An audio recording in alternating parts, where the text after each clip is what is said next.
दोस्तों नमस्कार। दोस्तों ये पार्ट 5 वीडियो है फैक्टराइजेशन की।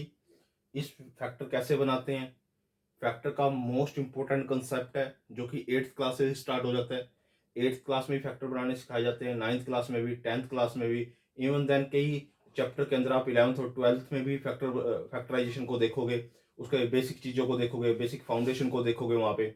और ये कम्पिटिटिव एग्जाम के लिए मोस्ट इंपॉर्टेंट है।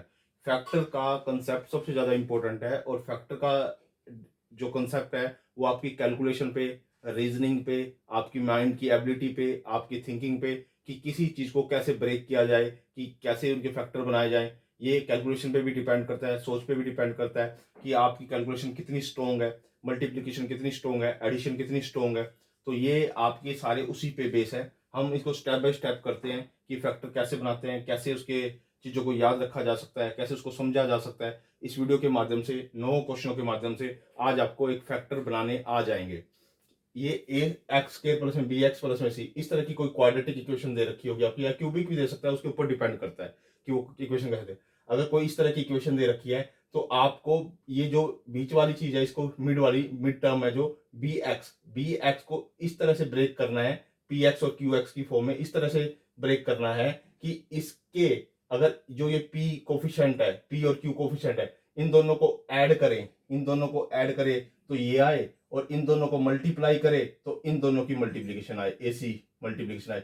यानी कि इन दोनों को ऐड किया तो मैंने बी के बराबर आना चाहिए, इन दोनों को मैंने मल्टीप्लाई किया तो ए और सी आना चाहिए। यानी कि इस तरह से ब्रेक करना होता है। आपको क्वेश्चन के माध्यम से समझ में आ जाएगा। दोबारा देखिए मैं क्या कह रहा हूं कि बी एक्स को इस तरह से ब्रेक करना है कि अगर मैं इन दोनों की एडिशन करूं, इन दोनों की एडिशन करूं, यानी कि इन दोनों की एडिशन करो तो मेरे पास ये आए। यानी बी एक्स को मैंने ऐसे ब्रेक किया, इन दोनों को ऐड कर रहा हूं तो मेरे पास बी एक्स आए, और इन दोनों को मल्टीप्लाई कर रहा हूं, पी और क्यू की मल्टीप्लाई कर रहा हूं तो ए और सी आए, यानी कि ए और सी के बराबर आए। इस तरह से आपको फर्स्ट क्वेश्चन के माध्यम से समझ में आ जाएगा। जैसे एक्स स्क्वायर है, 11x है और 30x है। अब इसका कोफिशिएंट है 1, मैं इस दोनों की मल्टीप्लाई करता हूं, 30 और 1 की मल्टीप्लाई करूंगा तो 30 आएगा।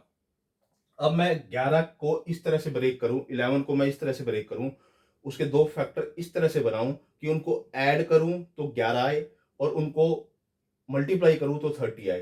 तो पूरे संसार में केवल एक ही ऐसा फैक्टर है, 6x प्लस में 5x। इन दोनों की मल्टीप्लाई करोगे आप तो क्या आएगा, 30x स्क्वायर आ जाएगा, क्योंकि इन दोनों की मल्टीप्लीकेशन आनी चाहिए आपकी। आप कोफिशिएंट को लेना चाहते हो कोफिशिएंट के माध्यम से याद कर लो, अगर आप पूरी टर्म को लेना चाहते हो तो पूरी टर्म के माध्यम से याद कर लो, वो आपके ऊपर डिपेंड करे। हाँ, 11 को लेना चाहते हो केवल और 30 को लेना चाहते हो, तो ऐसे 30 के दो फैक्टर बनाने हैं कि जो इनकी एडिशन करें तो 11 आए, और मल्टीप्लाई करें तो 30 आए। तो 6 और 5, यानी कि इसको मैंने ब्रेक कर दिया, 6x प्लस में 5x, और ये 30 का ऐसे कैसे। अब इसमें से कॉमन आएगा x, इसमें से कॉमन ले लिया x जैसे कॉमन लिया, अंदर आ गया x प्लस में 6, और इन दोनों में से कॉमन ले लिया, इस दोनों में से 5, तो 5 कॉमन लिया, x प्लस में 6 यहां रह गया। अब इसमें से और इसमें से x प्लस में 6 कॉमन है, तो x प्लस में 6 बाहर कॉमन आएगा, तो इसके यहाँ का तो x रह जाएगा, और इसके यहाँ का हमारे पास क्या रह जाएगा, एक्स प्लस 5 मैंने पहले लिख दिया और ये 6 बाद में लिख दिया। यानी कि एक एक जोड़ा रह जाएगा। आप इसको ऐसे समझ सकते हो कि एक तो ये वाला जोड़ा रह जाएगा और एक ये, दोनों में से एक ये रह जाएगा। आप इस तरह से भी हो सकते हो, या फिर आप ये सोच लो इसमें से कॉमन लेंगे, तो यानी कि एक्स प्लस में 6 कॉमन ले लिया यहाँ पे भी और यहाँ पे भी, तो अंदर रह जाएगा एक्स प्लस में 5। यानी ऐसे लिख लो, ऐसे लिख लो, जैसे मर्जी लिख लो, आपके ऊपर डिपेंड करता है। अब जैसे अगला क्वेश्चन है, एक्स स्क्वायर प्लस में 6x माइनस में 27। अब -27 के ऐसे फैक्टर किए जाए, क्योंकि यहाँ तो 1 है, इन दोनों की मल्टीप्लीकेशन क्या आती है, -27, यानी कि -27 आना चाहिए। यानी कि 6 की ऐसे फैक्टर ब्रेक किया जाए, यानी कि 6 को ऐसे ब्रेक किया जाए कि उनके फैक्टर क्या आए, यानी कि उनको मल्टीप्लाई किए तो करे तो -27 आए, और जमा करे तो यानी कि एडिशन करे तो 6 आए। तो 9x पॉजिटिव और माइनस का 3 नेगेटिव, यानी कि ये इन दोनों की अगर 9 और 3 की मल्टीप्लाई करेंगे तो -27 आ रहा है। देखो ये -3 है और ये 9 प्लस का है, 27 आ रहा है। इन दोनों को ऐड कर रहे हैं, 9 प्लस का है, ये माइनस का है, इन दोनों को ऐड कर रहे हैं तो 6 आ रहा है प्लस का। ठीक है, तो मैंने इसको ब्रेक करके लिख दिया, ये मैंने ब्रेक करके लिख दिया। तो इसको एक्स स्क्वायर 9x माइनस में 3x माइनस में 27। अब इसमें से क्या करो, आप कॉमन ले लो, x कॉमन लिया, x प्लस में 9 हो गया, इस दोनों में से कॉमन ले लो आप, इन दोनों में इन दोनों में। आप इसमें 3 कॉमन ले लो, मान लो 3 कॉमन लिया, अंदर आ गया x प्लस में 9। अब देखो इसमें और इसमें, ठीक है, x प्लस में 9 कॉमन ले सकते हो आप, कॉमन ले लिया और x माइनस में 3 अंदर आ गया, ठीक है। आप इस तरह से इसको लिख दो, ठीक है, आ रही बात समझ, क्योंकि इसमें से कॉमन आ गया, ये अंदर आ गया x और ये भी बाहर कॉमन चला गया, -3 आ गया, ठीक है, आ रही बात समझ। अगला क्या है, -5। -5 को दो फैक्टर ऐसे लेके आए कि उनको ऐड करे तो -5 आए और मल्टीप्लीकेशन करे तो हमारे पास क्या आए, 24 आए माइनस का, यानी कि -8 प्लस में 3, यानी कि -8 प्लस में 3, इन दोनों की मल्टीप्लाई कर रहे हैं तो -24 आ रहा है और इन दोनों को ऐड कर रहे हैं तो -5 आ रहा है। तो मैं इसलिए तो कह रहा हूं आपकी मल्टीप्लीकेशन स्ट्रॉन्ग होनी चाहिए, आपकी एडिशन स्ट्रॉन्ग होनी चाहिए, आपकी रीजनिंग स्ट्रॉन्ग होनी चाहिए इस कंसेप्ट को करने के लिए। अब इसमें से कॉमन ले लो आप, x कॉमन ले लिया, x माइनस में 8 हो गया, प्लस का 3 कॉमन ले लिया, x माइनस में 8 हो गया। अब देखो इन दोनों में से कॉमन क्या है, x माइनस में 8, इसमें से क्या है, x माइनस में 8, यानी कि x माइनस में 8 बाहर कॉमन लिया, अंदर आ गया x प्लस में 3। इस तरह से याद कर लो इसको, ठीक है। या फिर ऐसे लिख लो, एक ये इसके साथ आएगा x प्लस में 3 और ये x माइनस में 8 एक ये आएगा, ठीक है, जैसे मर्जी आपको याद करना है, क्योंकि ये दोनों में से, इसमें से और इसमें से x माइनस में 8 कॉमन है, मैंने बाहर कॉमन ले लिया, अंदर आ गया x प्लस में 3। अगला क्या है, 3x स्क्वायर प्लस में 14x प्लस में 8। इसके फैक्टर यानी कि 14 को कैसे ब्रेक किया जाए कि उसकी मल्टीप्लिकेशन 24 आए, मल्टीप्लिकेशन क्या है 24 आए यानी 24 आए और ऐड करे तो 14 आए, यानी 14 को कैसे ब्रेक किया जाए, तो 12 और 2, 12 और 2, 12 को 2 से मल्टीप्लाई करेंगे तो कितना आएगा, 24 आएगा, 12 में 2 ऐड करेंगे तो क्या आएगा, 14 आएगा। तो यानी कि 12x और 2x को मैंने इसको ब्रेक कर दिया, तो इसमें से क्या, दोनों में से कॉमन क्या आ जाएगा, 3x कॉमन आ गया, अंदर आ गया x प्लस में 4, इसमें से 2 कॉमन आ गया तो x प्लस में 4। अब इन दोनों में से कॉमन क्या है, x प्लस में 4, तो मैंने x प्लस में बाहर 4 कॉमन ले लिया इनमें से, तो अंदर क्या रहेगा 3x प्लस में 2, ठीक है। अब आ जाओ फिफ्थ क्वेश्चन पे। फिफ्थ क्वेश्चन में क्या कहता है कि इस दोनों की मल्टीप्लिकेशन आनी चाहिए, यानी कि ये दोनों की, यानी कि मल्टीप्लाई करे तो -52 आए और एडिशन करे तो क्या आए, -9 आए। तो इसके कौन से ऐसे फैक्टर बनेंगे, यानी 13 और 4, यानी कि माइनस का 13 और 4 प्लस का, अगर इन दोनों को मल्टीप्लाई कर रहा हूं तो मैं 52 आ रहा है, इन दोनों को ऐड कर रहा हूं तो -9 आ रहा है। तो यानी कि अब अगला स्टेप क्या है, इन दोनों में से कॉमन लेना और इन दोनों में से कॉमन लेना। इसमें से अगर आप कॉमन लोगे तो यहाँ x आ जाएगा और यहाँ 2x अंदर आ गया और 13 आ गया, इसमें से 2 कॉमन ले लो, 2x माइनस में 13। अब दोनों में से क्या कॉमन है, ये वाला कॉमन है, ठीक है, तो आप क्या ले लोगे, 2x माइनस में 13 और x प्लस में 2, या तो ऐसे लिख लो, मेरे को तो ऐसे याद हुआ, ये प्लस कर दो साथ में और एक इनमें से एक ये ले लो।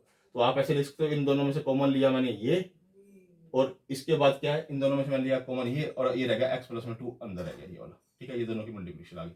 अगला क्या है, मल्टीप्लाई करे तो क्या आए, 28 माइनस का, और एडिशन करे तो माइनस का 12 आए, तो यानी कि -14 और प्लस में 2, -14 और 2 की मल्टीप्लाई करे तो 28 आ रहा है माइनस का, और इनको ऐड करे तो माइनस का 12 आ रहा है, यही आना चाहिए ना।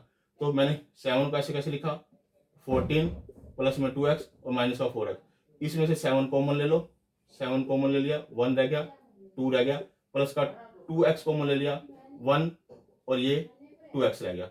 अब देखो ये कॉमन है कि नहीं, ये दोनों में कॉमन है, तो यहाँ आप कॉमन ले लो 2x और अंदर क्या रह जाएगा 7 प्लस में 2x, या फिर मेरे को तो ये याद हुआ, इस दोनों को प्लस कर लो और एक इनमें से कॉमन ले लो, ठीक है, बात वही है, बात वही आती है। अब अगला क्या है, 3x स्क्वायर माइनस में xy माइनस में 14y स्क्वायर। अब फर्स्ट ऑफ ऑल यानी कि मल्टीप्लाई करे तो हमारे पास क्या है 1, और एडिशन करे तो 1 आए, माइनस का 1 आए, और उनकी मल्टीप्लिकेशन करे तो क्या आए 42 आए, यानी कि ये इसकी दोनों की मल्टीप्लिकेशन करके देखनी है, यानी कि 42 आए। कोई दो फैक्टर ऐसे चूज करो जिनकी एडिशन करे तो -1 आए और मल्टीप्लाई करे तो 42 आए, तो यानी कि क्या हो जाएगा 7xy और 6xy। देख लो इनको ऐड कर रहे हो तो माइनस का xy बच रहा है, यानी कि 1 बच रहा है, और इन दोनों को मल्टीप्लाई कर रहे हो तो 42 आ रहा है कि नहीं आ रहा, यानी कि 42 आ रहा है, 7 और 6 की मल्टीप्लाई कर रहे हो तो हमारे पास इसमें से क्या कॉमन ले लो, आप कॉमन ले लो, इसमें से x कॉमन लिया तो अंदर 3x रह गया और इधर क्या रह गया 7y रह गया, इसमें से 2 कॉमन ले लो, 2y, क्योंकि दोनों में y भी है, y कॉमन ले लिया तो अंदर रह गया 3x माइनस में 7y रह गया। अब देखो ये दोनों में कॉमन है या नहीं है, तो पहले आप यही कॉमन ले लो 3x माइनस में 7y, और ये वाला इसके साथ रह जाएगा, यानी कि x प्लस में 2y। तो मैं डायरेक्ट लिख देता हूँ, तुम्हारे को मैंने सिखा भी दिया भी कैसे लेना है आपने, ठीक है। अब आ जाओ 8th क्वेश्चन पे। 8th क्वेश्चन में क्या करना है, 2x क्यूब प्लस में 5x स्क्वायर वाई माइनस में 12x स्क्वायर वाई। तो इसका बनता नहीं है, कुछ भी चीजें बन नहीं रही, तो मैंने इसमें तीनों में x कॉमन है, तो मैंने पहले बाहर x कॉमन ले लिया। अब मेरे पास ये इक्वेशन रह गई। अब इसको क्या करो कि 12 को इससे मल्टीप्लाई करोगे तो क्या आएगा 24, यानी कि 8 को इस तरह से ब्रेक करो, 8 को इस तरह से ब्रेक करो, सॉरी 5 को इस तरह से ब्रेक करो कि उनकी मल्टीप्लाई करें तो हमारे पास क्या आए 24 आए, और प्लस करे तो 5 आए। तो यानी कि कोई बड़ा ना बड़ा फैक्टर बनेगा, यानी कि 8 और 3, 8 प्लस का और ये माइनस का, क्योंकि 8 को अगर 3 से मल्टीप्लाई करेंगे तो 24 आ रहा है, और 8 में से 3 जा रहा है तो क्या आएगा माइनस प्लस का 5 आएगा, ठीक है ना। 8 में से -3 जाएगा तो प्लस का 5 आएगा, यानी कि इन दोनों की एडिशन तो +5 आ रही है और इन दोनों की मल्टीप्लीकेशन -24 आ रही है, इसके बराबर आ रही है। यानी कि इसके ऐसे फैक्टर बनाने होते हैं जो चाहे बड़ा बने चाहे छोटा बने, वो डिपेंड करता है, वो दो ऐसे फैक्टर चूज करने हैं कि उनको ऐड करे तो 5 आ जाए और उनको मल्टीप्लाई करे तो क्या आ जाए -24 आ जाए।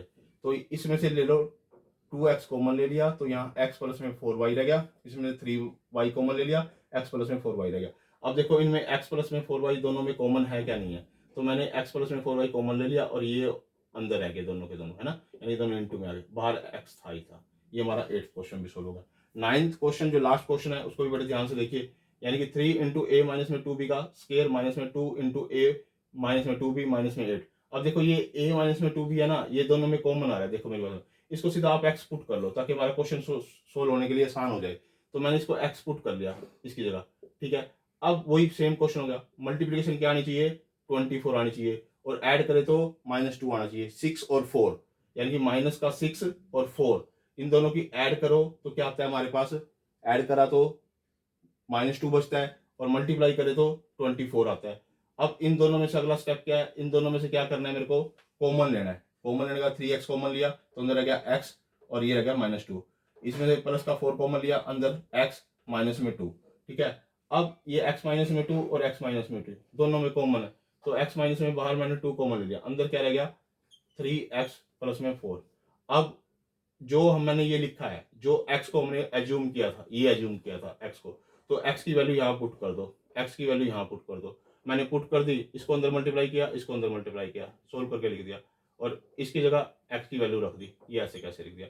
यानी कि हमारे ये 9 क्वेश्चन आ गए। यानी कि पहले क्या करना है, a और c के बराबर आने चाहिए, a और c की मल्टीप्लिकेशन आनी चाहिए, इसको ऐसे ब्रेक करें जो a और c की मल्टीप्लिकेशन आती है वही आनी चाहिए, और ऐड करें तो वही का वही फैक्टर रहना चाहिए। दोस्तों ये फैक्टराइजेशन का मोस्ट इंपोर्टेंट कंसेप्ट था, ये पार्ट 5 वीडियो है, ये 8th क्लास के लिए, 9th क्लास के लिए, 10th क्लास के लिए, इवन देन कम्पिटेटिव एग्जाम के लिए मोस्ट इंपोर्टेंट है। आईसीएसई मैथ का है, सीबीएसई मैथ के अंदर है, हरियाणा बोर्ड के मैथ के अंदर है, और बाकी अदर जितने भी स्टेट कम्पिटिटिव एग्जाम होते हैं या फिर आपके स्टेट लेवल के जो भी बोर्ड है उनमें भी ये कंसेप्ट होता है। तो आप इसको खुद देखिए, अपने दोस्तों के साथ शेयर कीजिए, इसको तो कम से कम 2 से 3 बार देखिए और इसकी प्रैक्टिस कीजिए, तो आपकी कैलकुलेशन स्ट्रॉन्ग होगी। ओके दोस्तों।